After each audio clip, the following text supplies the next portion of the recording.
Good day, everyone. My name is JNP Berliso, and today I will discuss the necessity of a post-colonial oriented approach to teaching English language and literature, drawing insights from the article Medieval European Witchcraft and the Perception of Women in Selected Philippine Short Stories by our professor.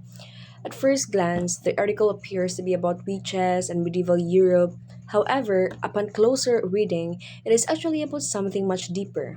It examines how colonial history, patriarchal beliefs, and Eurocentric ideas continue to shape the way we perceive women, even in contemporary Philippine literature.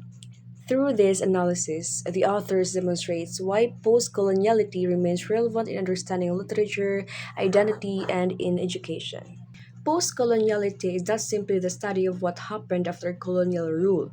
Rather, it is a framework that examines how the legacies of colonialism continue to influence the way people think, speak, write, and understand themselves and others. Colonialism did not only occupy territories, it also shaped knowledge, values, cultural norms, and systems of power. These influences often persist long after the political independence have been achieved.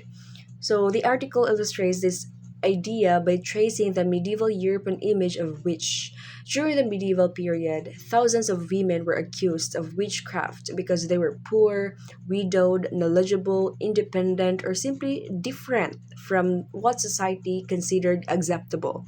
They were labeled as evil and dangerous because of patriarchal societies viewed women who challenged social norms as threats.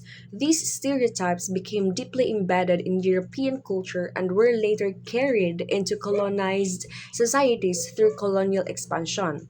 The Philippines, having experienced centuries of Spanish colonization followed by American rule, inherited many European beliefs and cultural practices.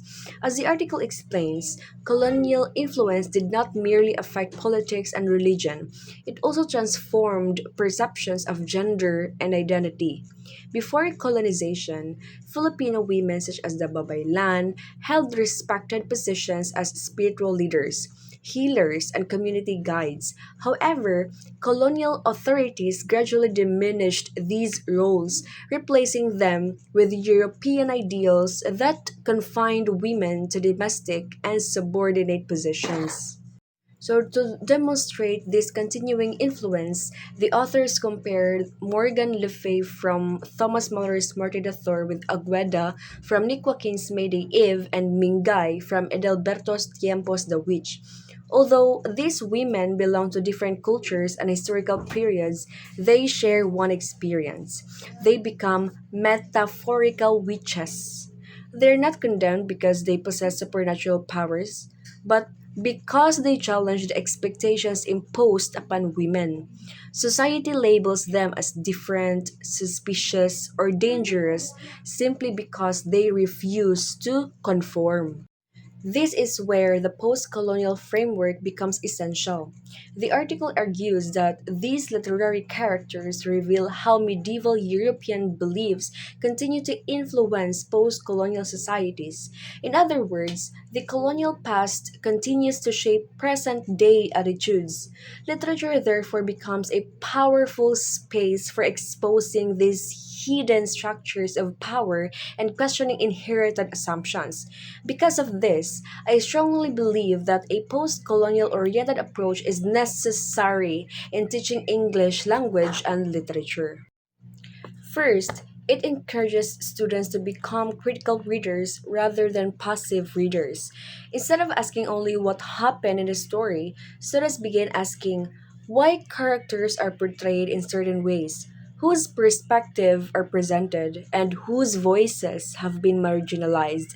They learn that literary texts are not neutral, they are shaped by historical, political, and cultural forces.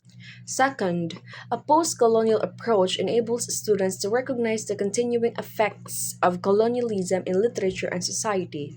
The article reminds us that colonial influence extends beyond language. It affects beliefs, values, identities, and even gender roles. Through literature, students discover that many stereotypes they encounter today have historical origins. Understanding these origins helps them question prejudice instead of accepting it as normal. Third, this approach validates local voices and cultural identities. For many years, English literature classes emphasized Western authors and Western experiences. While these texts remain important, post-colonial teaching broadens the curriculum by giving equal attention to Filipino writers and other authors from formerly colonized nations. Reading stories such as Mayday Eve and The Witch allows students to appreciate their own history and culture while recognizing the global impact of colonialism.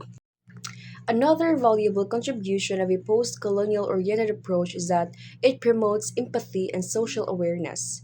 Literature becomes more than an academic subject. It becomes an opportunity to understand the experiences of marginalized individuals and communities. Students learn to respect diversity, appreciate multiple perspectives, and recognize how history continues to shape present realities. As future educators, we should remember that teaching English is not limited to grammar, vocabulary, and literary devices. It also involves helping students understand the relationship among language, history, culture, and power. A post colonial perspective transforms English education into a space where learners question stereotypes, challenge injustice, and appreciate both local and global perspective. The article also introduces an important distinction between essentiality and positionality. Essentiality assumes that women naturally possess fixed characteristics such as being weak, emotional, or irrational. Positionality, however, argues that identity is shaped by historical, cultural, and social conditions. The authors support positionality because they demonstrate that women are not naturally witches.